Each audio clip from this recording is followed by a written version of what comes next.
Welcome to a bonus episode of Co-ople mode. You're adorable and I love you. I'm Rose. I'm Matt.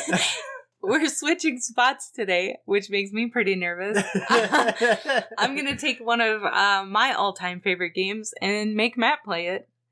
To be honest, you've played it before. Okay.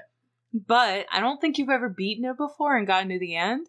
And it's just, you asked me about doing this, and it's a game that I've always been a little bit fascinated with because I kind of wanted to know why Nintendo made this. I wanted to know why people don't love it more because it's like such a childhood staple to me.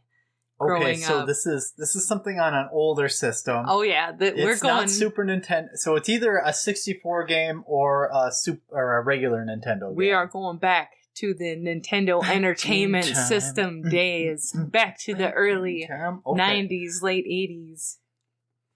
Okay, I think I have an idea what it is now. Do you want me to guess now? You want to guess? Go ahead. Because, okay, she asked me to guess the game just before we started recording this. I guessed wrong because I knew it was wrong. She was talking about how she was a little worried. It's not... Is it Tom Sawyer? It is. The Adventures of Tom Sawyer. Not a lot of people know about this game. No, I never knew about it till you showed me. So I thought it would be a good choice because of that. Trying to do research on this game was kind of a nightmare, though. There's not a lot to find. This is the hard part. You have a very old game, yes. And I don't think a lot of people knew about it. You know? and unfortunately, from what I've seen, people that did know about it are like, this game's okay, but it kind of sucks. And I'm like, but I love it. I feel like I talked a big game about how I love Dark Souls and how hard it is, and you're like, come in here, time to beat Tom Sawyer. Yeah, which is a good point. This game is old. It's on the Nintendo Entertainment System. It was made in 1989, but this is a hard game. Like I said, you've never actually beaten it with me. We've played it together off and on throughout the years. It can be done, and I know you're going to do it because you're going to be able to put in the time. It's a platforming game. It's just like the old Super Mario Brothers. Once you learn where things are and what's going to happen, you're going to get past it pretty easily. I know you'll kick its butt pretty quickly. Quicker than I think you think. Oh, yeah. I promise. It's not that hard. No, okay, first of all, this game is pretty hard. It's hard for me, but I'm not a good gamer. Oh. You're a good gamer. Yeah, I used to watch my sister. I used to watch my older sibling play this game late at night. I'd watch her beat it. And I would try really hard. I could never get very far. And then I tried to vicariously live through Matt watching him play it. That's what I do. That's that funny thing. We were talking about it during the Dark Souls episode, that you go back to some of these old games and people kind of forget how hard and how hardcore these old games were before everyone started making them easier. And now there's a good middle ground between everything. You can find what you want nowadays, which is nice. Yeah. People like me are going to play Pokemon. People like you are going to play Dark Souls. I am interested in trying to see all the levels that this has to offer. So I know you've gotten pretty close, but we'll start at the beginning. Like I said, it was made in 1989. It is called The Adventures of Tom Sawyer. It was made by Nintendo and Sega. Sega Corporation has since dissolved since 2009, but it's basically... They made it to 2009, huh? Yeah, they did! I was surprised by that, too. So, what I found that was interesting about it is, obviously it's based on the book by Mark Twain. Yes. The Adventures of Tom Sawyer. And just a little backstory on that. That book, if you don't know, is about a boy growing up on the Mississippi River in the town of St. Petersburg, which is based on the town of Hannibal, Missouri, which is where Mark Twain himself grew up. So he took a lot of his own childhood memories and made them into an adventure story about boys being boys growing up. Yeah, going on at that time period. Stuff, right? Yeah, all the silly things they do, all the bad things they do. Yeah.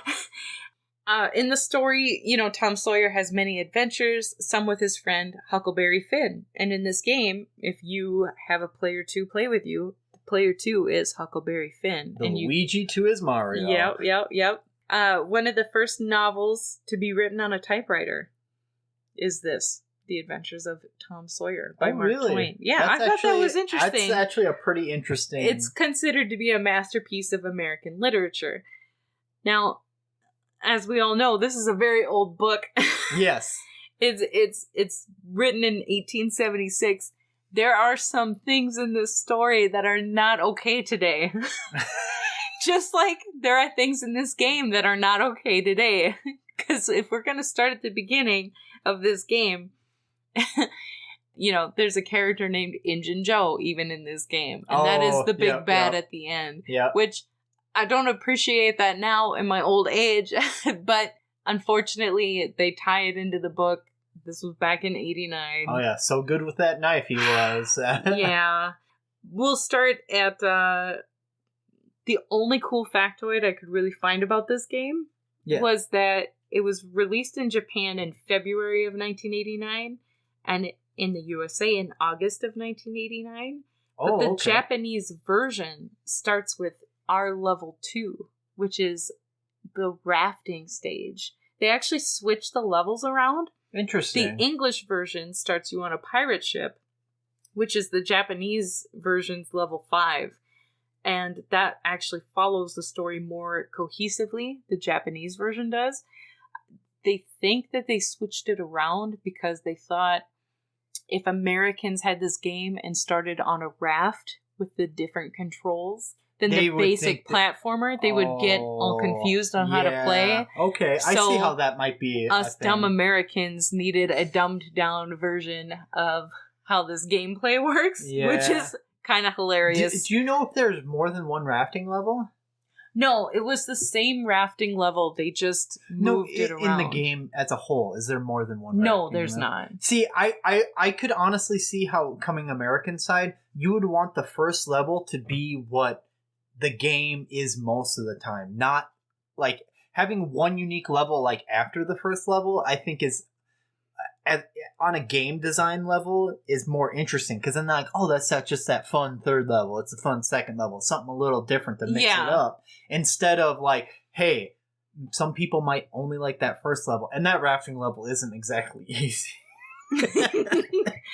It kind of comforts me hearing you sweat it out a little bit. That makes me feel a little bit better. Oh, goodness me. You got it. It's easy. The game starts with Tom Sawyer dreaming in school. He's falling asleep in class, and he dreams that he has to save Becky from Injun Joe. He goes through 6 wild stages in this dream. And those are the 6 levels that you're going to defeat. I thought maybe it would be a little bit interesting if I gave a brief overview of them, but we could save it for after you play if you want to. You know what? Because there's not a lot of stages. Because I have, like, played this with you a couple times before. What do you remember? Honestly, the first 2 stages. I remember the pirate stage pretty well. Okay. And I remember the rafting stage pretty well. And they're, like, it is. Like, you're on a pirate ship, you fight through all these pirates, and you have to fight a giant octopus at the end. Oh, no. Of the pirate ship. Yes. You do. And then after that, you get the rafting stage, and you fight like a big alligator at the end. Yeah, which is not in the book, Tom Sawyer. but I think that's like creative liberties when you're like, it's a kid dreaming in school. It is, and the more stages that go on, the more creative liberties, in quotations, they take with this. And it was kind of funny to me when I was researching this online, how serious and upset some people got about it. Really? When it came out? Yeah. So the people were doing that in 89, huh? Not even when it came out, but like even recently, gamers going back and reviewing old games. Mm-hmm. Like I said, this has no good reviews on it. It's pretty like mediocre. And a lot of the time people are like, especially this one guy that I read, he really went on a long rant about how it didn't match the story in the book at all. And it's like, dude, it's a video game. Like, they do have to make it somewhat interesting. And what boss would you expect them to fight? I'm gonna fight this picket fence and whitewash it. Yeah, like, I gotta you know what I mean? Yeah. Click that A button as fast as you can. I love that. You know, it's like, I mean, it's a video game. There has to be some mystery and fun and, you know, you gotta fantasy add some to uniqueness. it. There's this weird thing when you change any other media into a video game where, like, it's such a different form of media. It's like going from a movie to a TV show. You got to stretch things out. You got to fill in empty space. You can't hit like you. Don't get me wrong. There are games that are only a couple hours long. There's different markers to hit. I think is the big thing. There's different goalposts set in different areas. I just the first thing that I thought of is one of the best Lord of the Rings games that ever came out was Lord of the Rings: The Two Towers, and it was just a hack and slash. You got to play as Aragorn, Gandalf, Legolas, and you went to all these places and you just cut down foes after foes after foes. Like, I really very specifically remember the Helm's Deep level. It just sticks in my mind so much, and you got to unlock other characters. It was all fun, but like, that's not how the freaking books went. That's not how the movies went. Yeah, there was Helm's Deep was probably the most accurate, and then like you're running through the woods. They didn't just freaking cut down. They weren't cutting down orcs and urukai left and right all the time. It didn't follow the story very well. Yeah. Oh my god! Watch the old cartoon Lord of the Rings. See how you feel about that. Rant complete. Sometimes I understand getting upset about certain things, like especially when it's about media love. If you really love that old great American literature, the Tom Sawyer story, I understand how it could upset you. Yeah, but it wasn't that, because this was a guy that makes blog posts about video games, and it was the regular Nintendo. Like, there's only so much they can do. Like, the greatest story they had was the original Final Fantasy, and that was janky as hell if you go back to that. I think the funniest part about it was he made a complaint about that, but then he also continued to complain about the gameplay overall and how you only get very minimal power-ups and they don't help you very much throughout the game. And, I think he needs to keep in perspective that this was made also to be an arcade game. This was in arcades back in the day. Oh, really? Yes. I actually can really see that, honestly. That makes a lot of sense to me. Yeah. It's a quick enough game and challenging enough and not too much to it that it makes a perfect arcade game that you're going to pop a quarter in, try to get as far as you can, get a high score, and then try again later. Well, you even could play the original Mario in arcades. Yeah, and this was also made that way. So this used to be in arcades back then. That makes so much sense to me. It's not a game specifically made for a home entertainment system with a lot of complex maneuvers. There isn't enough power-ups. Mario only has like 3. Like, I can only think of 2 in this one, honestly, but there's 2. That's good enough for what you're doing. You can make it through, and it's like I said, it's a platformer game, and to me, this is something that I think people need to be a little bit more honest about. Platformer games are all about doing it, failing, getting the memory of what happens when, what happens where, what happens how. And then doing it again until you get that pattern down so tight that you pass through and get a little further. That's what platforming games are all about. It's not necessarily super skill-based or strategy-based. It's just memorization. That's how it makes sense to me, anyway. I mean, to an extent, it's very much. Like the original Super Mario speedrunners, it's all about memorization. But how the game handles your inputs and how your character moves makes a big difference in making it a skill-based game to a memory-based game. If you play the original Teenage Mutant Ninja Turtles, that game is hard on Nintendo. Like, it's very lauded as the worst. Wasn't that also an arcade game? That one wasn't. The ones after it were.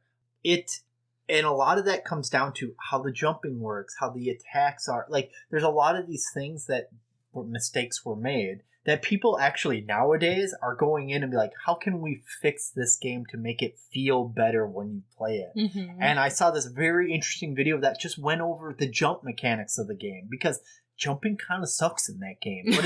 But it's very necessary. Yeah. Yep. So I really feel like it really determines how the game plays, and I definitely am going to refresh my memory to really get in my more opinion, accurate description. I feel like the controls are pretty tight in this game, but that's how I remember it. And like I said, I mean, let's see, this came out in 89. I have been off and on playing this game for almost 30 years of my life. Yeah. Oh man, that makes me sound old. But I was really, really little. I was so small when my dad got this for us. Yes. I was a baby. So, I think it, like, gameplay wise, I think the controls hold up pretty well. It's pretty tight and consistent. You move this way, you're gonna go that way. You jump, you're gonna jump. And there's not a lot of room for error there. I think this one, maybe more so than Mario, is all about memorization. And I think I think you're gonna blow through it better than what you think you are. All right. Well, I believe in you. I'll put the time. I'm going to try to beat this. And I can't wait to live vicariously through you when you beat it, because I can't make it. All right. I will put in the time. I'm interested. I really do want to see what the later levels are like. Yeah, get the whole picture. And I did talk a big game about Dark Souls and like memorization and strategy. And this is my punishment for you. Oh, the truth comes out. Oh my goodness. You want to play a strategy game? Have this one. All right, hold on. Let me add Dark Souls 2. No. To the list. Let me add Bloodborne and every Soulsborne in the. We're going hardcore a whole year. I'm not that mean. Blood tears. Yeah. I'll be over in the corner playing Pokemon. You can't make This is how I break my wife. Okay. Are you excited? How excited are you? How excited am I? It sounds so funny to ask. You know what? Are you intrigued? Yeah, I would say intrigued. I've only played this game just to play this game with you, because, like you said, this was such a nostalgia thing. This is what you grew up with, and lots of people have these like weird games that nobody heard of, or very few people. Like, I think of one of my favorite games of all time for the Super Nintendo was called Sunset Riders. Not a lot of people know about that, and it's like Old West Contra. It's so fun, and like I still like think about the old robotic voices they used for the characters, because the bosses would say things, and that was so cool because you never had it was always text, right? Yeah. So I think I'm interested in going into this game from a like review standpoint, like really trying to think about how this feels, how it plays, and trying to actually like I'm gonna try to beat it. I'm gonna give it my best. Oh, you'll beat it. It's not that bad. I mean, I know it's a little hard, and like I'm spoiled because I've had a few decades of games after this that are really, really good, and there's always too many things I want to play. So I would give this like a 6, 7. Oh, that's higher than I thought. Just because I'm interested in really looking at the mechanics. I think a big thing about this game, why it sticks with me so much, is every level is visually really different and has such a different vibe. And I really love and appreciate that about this game. Mm-hmm. I mean, there was definitely some thought and effort put into how to make it fun. Yes. How to keep people wanting to play it, especially for it being an arcade game. You want your levels to be exciting enough that people want to try to get to the next one. What does the next one look like? They're all wildly different from each other. And like you said, I love that. As knowing that this game was an arcade game first really makes a lot of sense to me from the little I've played it. Sure. So I'm interested to see more, and I'm a little excited for it. I'll have to bust out our old pseudo Nintendo and start playing. That Matt fixed up for me. Yeah, I did fix it. Yeah, about that. We can do this now because you fixed it. Is there anything else you want to? I'm so used to taking the lead, and I'm trying to be That's all good right. about it. We're gonna go try this game out. You're gonna go try it out. I'm gonna watch you play. All right, I'm excited. All right, we'll see you guys in a little bit. Bye.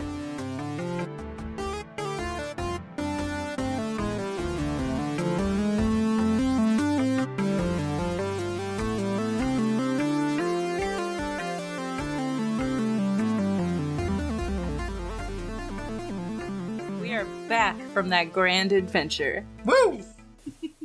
Back, baby. What'd you think? How'd it go? Oh, okay. I really, I want to split this into the two different feelings that I had. Anger. Well, I mean, okay. I did get frustrated sometimes at how this game played and how it was set up. But you kept being on my butt like, oh, hey, Dark Souls is about remembering places, remembering how to do things. I didn't remind you of Dark Souls at all when you were playing this. You brought it up. Okay, fair. I guess I brought it up. You did. You're like, you did point out, you said Dark Souls is all about remembering. This is what this game is. And I said, yeah, I mean, it sucks. It's hard. And I also cannot beat this game. Yeah. I did beat it. I'll start with that. I did beat it. I successfully beat it. And I did equate it to Dark Souls because there is a lot of level memorization going on in this. Yeah, definitely. So I want to say my two different feelings. There's one, my personal feeling, which I feel like is colored a little bit by your own nostalgia and love for this game growing up with it. Because I do kind of get to see it through your eyes a little bit, as I can see how as a kid growing up, you just thought that was so cool, so fun, so interesting. Yeah, as a little kid, every level of this game is pretty different from the one before very it. Different. And I think that's what's exciting about it as a kid. Mm-hmm. You never know like what you're going to get into next. Yeah, the graphics for the regular Nintendo, I mean, honestly, it's pretty good. And to be fair, when you play original Nintendo games on newer TVs, it never looks quite as good as it used to on the old CRTs. Mm-hmm. That's just the nature of technology advancing. But honestly, you could always tell what everything was. That is a fair point. Because sometimes you play games and you're just like, I don't know what they're trying to make out of this. Really? That happens, yep. Everything was pretty clearly understandable what it was supposed to represent. It all looked how I remember it. Yeah, and all the levels have a unique feel for it, and they look nice. And there was definitely a satisfaction in finally beating this game. I did get that. I will say it wasn't as extreme as I get when I play Dark Souls. No, the end of this game is kind of a letdown. Oh, it's such a... Okay. Battle-wise, it is, yeah. I will say this. This game is... The levels leading up to the bosses is very Dark Souls-esque. Very hard. Something will come out of nowhere, kill you for no good reason. And you're like, what the hell? But then you remember it.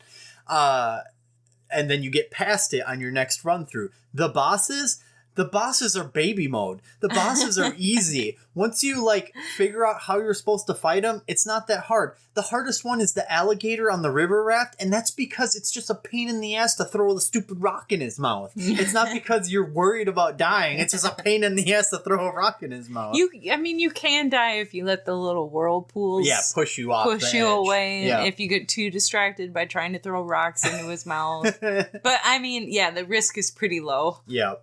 So this game is generally, most levels is you are Tom Sawyer or Huckleberry Finn. If player 2 is playing. If you have two people. And the controls are really simple. If you know an old NES, regular Nintendo gamepad, it is a D-pad, a start select, and an A-B button, and that's it, baby. That's all you needed back in the day. And you can move. You have a duck, which doesn't feel like you duck very far, but it does come in handy on occasion. And A and B, you can jump and you can chuck rocks. That's all you do. Chuck a lot of rocks. And so this is where I'm going to get into, I'm going to try to be a little more critical about this in the moment. This is the other part. When you're moving around as Tom Sawyer, there's no real momentum to him. And I say this in comparison to if you play the old Mario game, there's kind of a momentum to him, which you'd think would make it harder. Like, oh, I stop pressing the button, he stops instantly. It's great. It's not great because I think as human beings, we're so used to having some extra forward motion, or it takes a second for us to build up, that when that's thrown off, it actually throws off how I feel I can make a jump or not. Mm-hmm. It makes it it makes the movement not feel as good, which is unfortunate. And I find that weird because the rock throwing has momentum. Your rocks throw differently depending on if you're moving, if you're jumping, or if you stopped. Yeah. And there's this irritating little thing that happens is if you're just jamming on that B button, throwing rocks because you want to kill anything that comes across that screen, right? Yeah. It helps 9 times out of 10. More like 8 times out of 10. But when you stop, the momentum of your rock changes, and then you always end up missing the enemy that just appears on the screen if you just kept moving forward and chucking rocks. That always throws me off. And the other thing is, and I think I narrowed it down, sometimes when you stop moving, there's like this half-second lag before you can throw a rock. Yeah. But I think it's that you can throw 4 rocks and then you get this tiny little delay before you can throw 4 rocks again. And that's gotten me killed, especially in the river rafting level where I'm chucking rocks trying to hit these fish coming at me. And then I move over and then that half-second delay happens and then I get hit by a fish. And it's like, what the hell just happened? Oh, man. But once I figured that out, I kind of was a little more prepared. You are like really hyper-focusing on this game. I told you I was going to be very critical. But otherwise, throwing the rocks feels pretty decent. Like, it kind of feels like, okay, this is an arc that someone could throw. It doesn't feel overly outlandish, and it doesn't feel bad in general. Oh, good. It's realistic. Yeah, right. Oh, gosh, you're going to kill me on that. There's essentially 4 different pickups that you can get when you kill enemies. One is a giant T, which if you collect... T for Tom. T for Tom. You collect 20 of those, you get an extra life. There's a skull, which takes away 10 of your Ts if you pick it up. A heart, which is essentially a Mario star-up power-up where it makes you invincible and kill enemies you run into. And then there's a slingshot, which completely changes your rocks from throwing in an arc to shooting them straight. Unfortunately, other than the raft level, it really feels kind of like a downgrade because you get so used to arcing your rocks and kind of creating this like safety wall of death from your enemies that when you shoot straight, some enemies just go right under it or right over it, and it really throws off your play style. This game, the thing about the slingshot is this game, I would say about 80% of your enemies are at the exact height below where those rocks aim. I don't know with why. The slingshot. I think they did it that way on purpose. I mean, it makes it more challenging. Yeah, but a power-up should not make it more challenging, right? Yeah, that's very true. Like I said, in the rafting level, it is superb. You just shoot those... It seems to me like there's very short moments in each level where that could be useful. Yes. But as a whole, it is not. Generally, it's not something you want most of the time. And that is a big complaint that I've seen online. And I mean, I don't want to harp on it too much or anything. But it's silly. You can just avoid it. It's not a big deal. It's situational when you want it and when you don't. And the more you play it, the more you'd realize when you do and when you don't. I do want to say there are some like fun little moments where I believe it is the 3rd level and the 5th level has a special object come in. In the 3rd level, a pelican just shows up and flies over your head. And at this point, the only other creatures on the screen have been enemies. It's in a forest setting. And when this pelican shows up, it shows up behind you, you jump up, you grab it, and it like zooms you over a bunch of all these seahorses and a bunch of other dangerous enemies. I just said it was in a forest and now they're confused. Yeah, I know. I don't know why there's seahorses in there. I dropped down from this pelican early one time and I immediately got shot by a seahorse because they don't face the way you're coming from. They face the way you're going. And like I dropped down, like sniped me out of the air, and I'm like, "What the hell?" Thank you, Dark Souls. Like that's what I thought in my head. I'm okay with this because of Dark Souls. Yeah, right. I'm used to this now. There is like a balloon in later levels that helps get you past thunderclouds. The enemies you find throughout the levels are actually varied. They all act pretty differently. And for a regular Nintendo game, I mean, I appreciate that variety. I will say that. The variety in this game is nice. And I actually really like the final level design, except for one section There's one section in the final level where you're dropping down and there's snakes on platforms below you. You absolutely cannot see where the snakes are until you jump down. That's what makes it hard. No, that's what makes it fun. Unnecessarily hard. Like, even in Dark Souls, if there's a trap, if you look, 9 times out of 10, you see what the trap is. Or you can see a sword, like, poking out from around the corner with an enemy that's going to sneak attack you. Almost always. Or if an enemy does sneak attack you, you don't get insta-killed and have to start from the beginning of the level or the checkpoint in the level. But other than that one spot, I actually really appreciated the level design in that level because it took you through a cave, a waterfall, like it was like an icy dungeon, and then a lava pit. Like, it was kind of wild, and then you fight that boss at the end, and I beat him first try, and it was just like in about 10 seconds. Yeah, it was. The boss was so anticlimactic, so it kind of took a little bit of that satisfaction from winning. When the mini bosses in this game are tougher than the actual bosses, it kind of makes going through all that hardcore level seem diluted, I would say. It took you longer to get through level 5, and it took so many tries, and then you got through the last level 6, pretty quickly. Yep. You got to the boss and killed him in about 10 seconds, and it was over. And it was very anticlimactic and kind of unsatisfying, even for me as as an observer. Looking on, I'm like, oh, it was kind of... I figured it'd be a little bit more tough than that. I remember when I was little, my older sibling beating that boss, but yeah, that was kind of pathetic at the end there. I'm not gonna lie. Sorry.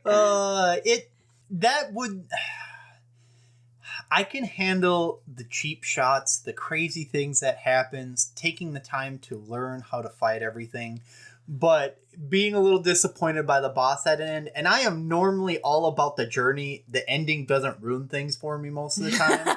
But except for this the very final boss being that easy. Yeah. There's other bosses that are actually harder. Yep, for sure. It takes a little bit of the flavor out. I was like, I'm a little bummed about that.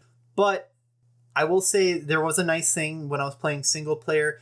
As long as you completely pass a level, there's a continue. As long as you don't shut off the console. And you can literally continue from the beginning of the last level you were on. So as long as you beat level 2, you get to level 3, only have 1 life, and you die to some cheap shot you didn't see. Yep. Guess what? You hit continue, you get to start from level 3. And that made it a lot... I think that was a smart move. It just made it a lot more palatable to be able to get through and beat it. Because you only get 3 lives to start with, and unless you're taking it so slow... Luckily, there's no penalty for taking your time. Yep. But unless you take it so slow and try to kill every single enemy, get every single T that drops, it would be really hard to beat the game from all the way from the beginning. Yeah, it would. Especially... the levels are long enough that it would be very time consuming to do it that way. We can talk about the levels a little bit like I think we did before. The first level's a pirate ship. Yep. The second level is your river rafting adventure. You fight an alligator at the end. The third level is the jungle, and you fight a bunch of monkeys that combine together into a super gorilla who shoots rocks out of his mouth. And as we go on, it will make less and less sense. It is a fever dream. Like, I guess you have to remember, like, at the beginning, the whole point is Tom Sawyer fell asleep in school. He's dreaming, right? Though, when we played 2-player, we did see a cool thing happen in that level we never saw before. Oh, and level 3, I was rolling through, and I got to some mushrooms, and that you can jump on. Yep. Platforms, thank you. I was trying to find the word. And a little leprechaun randomly came out and gave me an extra life. I have no idea why, but that was super cool. I tried to trigger it so hard. And I remembered, like, when it happened, that kickstarted a memory. Oh, yeah, I've seen this before. And I actually asked my sister about this, and she's like, yeah, that used to happen. I never knew why. So I guess it might be random, maybe. I guess it's like Super Mario 3, like, to, like, get the white mushroom houses or the white coin ships. The ways to make it happen are so difficult to make happen on purpose that most people never saw them most of the time. You know, or when it did happen, you're like, I don't know what this is, but it's cool. It makes me wonder, because actually I never saw anybody reference that online, and it was touted as having no secrets, and it actually technically does now that we saw that. Yep. It would be interesting to see. I should try to look it up on YouTube if anyone has like wondered about that or thought about it. It's not a popular game, so kind of doubting it. It's kind of like, do you have nostalgia for this game? Do you want to take the time to figure it out? Have nostalgia for this game? Nobody wants to take the time to figure it out. But if there is anybody in the whole wide world who ends up listening and has played this game and has this happen and knows how to make happen, please go on my Twitter, the Co-ople at Co-ople mode, and just tell me how you make it happen on purpose, because this is one of those things that I'm not going to dedicate my time to figuring out. But his brain just wants to know. I need to know. Like, I spent a long time on level 3, and I tried to make it happen. I tried everything I could think of, and I'm not as good at, like, figuring that stuff out, unfortunately. So we went to level 4, which is like a haunted castle, and this is where you get one of the first, like, cheap deaths. There's these candles that I have no idea what triggers them. I believe it is completely and utterly random, but it rains fire down on you, which is death, for no reason. And you never know why, and you're just always nervous every time you gotta go underneath one of these lit candles. And there's quite a few. But the boss at the end of that, I actually kind of enjoyed. You fight this statue holding a scepter. Mm-hmm. You hit the scepter enough times and it summons this little like demon imp who sends fire demon imps at you.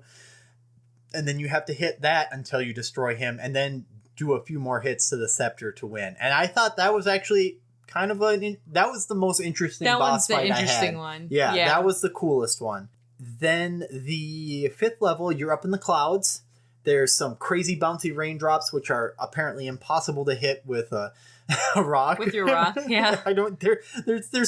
They always bounce at the wrong time. It's wild. There's birds attacking you.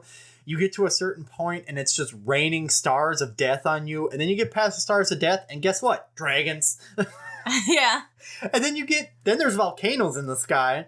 You get past the volcanoes, and then what's the god of thunder? It's like Eniko and Enko. I apologize. I know I'm mispronouncing it, but it's Japanese. He has the thunder drums. Oh, and he's the mini boss. Like way hard. Like he's flying around shooting thunderbolts at you. I didn't see you play that part. Yep. And then after you get past that, there's another part where it rains down stars of death on you, and then you jump onto a cloud and you fight a dirigible, a blimp, that's shooting guns at you like 1942. That's the boss. And that's a fun little boss. You liked it? It's so silly. It's tricky because the guns you have to beat aren't the most dangerous, because the guns that are kind of half background shoot the homing bullets. And then there was the last level, which is just this wild, like, cave adventure / waterfall / ice cavern / lava, and with lava dragons. Yep. And then you fight the poorly named Injun Joe. Yes. Who's riding Loch Ness Monster and shooting arrows at you that are easily avoidable. And you just, like, it's so easy to just stop him in his tracks. It's so weird, and it makes no sense. It feels like, I don't know, part of me is like, okay, this is a kid's dream. It's going to be wild, right? Like, don't get me wrong. Like, when I have dreams that I really remember, it is the wildest stuff. It doesn't make sense. Yeah. So part of me is like, okay, that makes sense, but also I'm playing this video game, and it's like, is this video game real? Is this video game a fever dream? Once you defeat the final boss, Becky comes out. Indian riding Loch Ness. Becky comes out, gives you a smooch, and you wake up at your school desk with 3 feathers in front of you. Like it might have really happened, and you'll never know. Was it all real? But I will say it was kind of fun. It was nice to have an excuse to actually beat it, because I played it with you like twice before, and usually we get to about the 3rd level, and I don't get too far. Yeah, but we always do start from the beginning. I don't know. You can't start. You can't continue on a 2-player mode, unfortunately. No. But it's more fun to just kind of screw off and, play something like that with you. But I did enjoy it. I'm happy I beat it. I don't know if I suggest everyone try it. Because some people are going to play this game and be like, I hate this. This is the biggest piece of shit I've ever touched. And some people are going to appreciate it for what it is. A game of its era that is not perfect because games have come a long, long way since then. It's just unusual. I think that's the biggest thing for me. It's just not something that you hear about and see. And it's kind of weird. There's something to be appreciated about maybe something that not everybody knows. Because you ask somebody, what's your favorite, regular Nintendo game? Oh, it's Super Mario 3 or the original Legend of Zelda or even the first Final Fantasy was on that. But then you got these wild games like ice hockey. Ice hockey's a blast on the regular Nintendo. And is it the best hockey game ever? No, but it's fun. It's actually a lot of fun. Yeah. And we have a bucket of these old games, and some of them, it's just crazy the stuff that came out. I mean, at this time in games, it was starting to really gain traction and get popular, and people were trying more and new stuff. And just, you throw stuff at the wall and see what sticks, right? Sure. And it is just, it's just kind of fun to experience it. This particular noodle did not stick. No, I would say unfortunately not. But I could totally see a wild, current gen remake. In my head, you could have a whole wild adventure. No, it's so...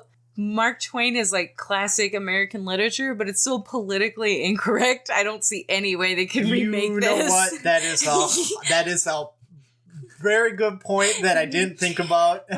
Tom Sawyer is very racist in a lot of spots. It's not. Yeah. I mean, in nowadays climate, it's just not gonna fly. Yeah, maybe not that.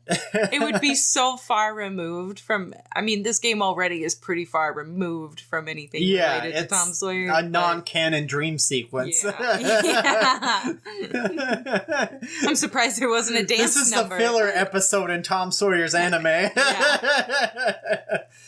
Well, I know. I enjoyed this. I had fun. I hope you guys really enjoyed this kind of fun little bonus episode, this wild game. What would you rate it, bud?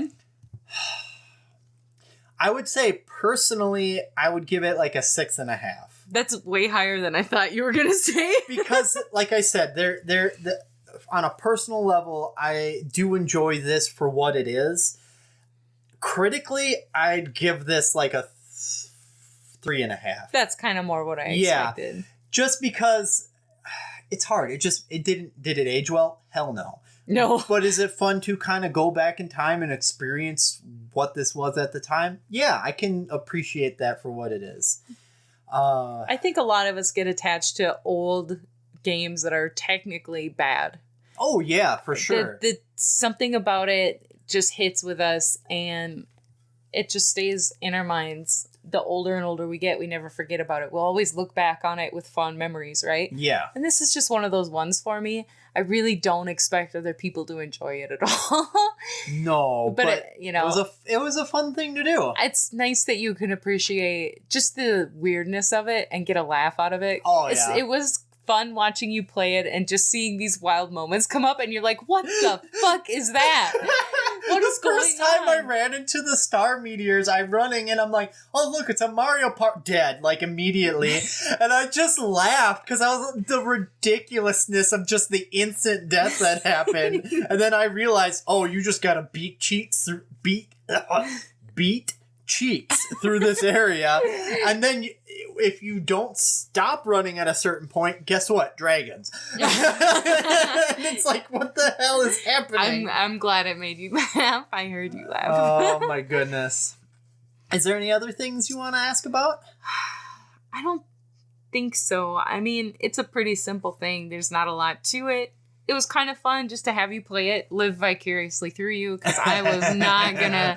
I just don't want to put the time into it, and I also suck at it. It would take me quite a long time. That's why I don't want to put the time into it. Like you said, I agree. It was kind of nice to hear your opinion about the momentum of the character. Yes. I didn't have the words to say that before, but that is how it feels, and I understand what you mean. It is a lot like Mario is a perfect opposite to that. Yep. The more you're pressing forward, the faster he moves, and then you could hit the B button and move even more fast. Yep, and it takes a second to stop. Like, it feels like you have weight to your movement, which makes a big difference in how it feels. I never was able to articulate that before in my head. But like you pointed out, making some of these jumps, you're like, I can't make it. But you can literally be standing still or running, or, well, not running, but moving forward, and your jump is going to be the same no matter what, as Tom Sawyer. It kind of throws you off control-wise. Yes. It's an interesting point to make. It takes a second to figure out how it's going. And I will say this, it's not as bad as the Teenage Mutant Ninja Turtles first game for the Nintendo. They are notoriously bad for their jumps in relation to their movement. Like, that's a whole thing. I'm not going to get into that. But, you know, this is people figuring out how to make things work, right? Yep. So, and it was made in 89, for God's sakes. Yeah. We gotta give them, there's some leeway there, right? For trying things out. Right.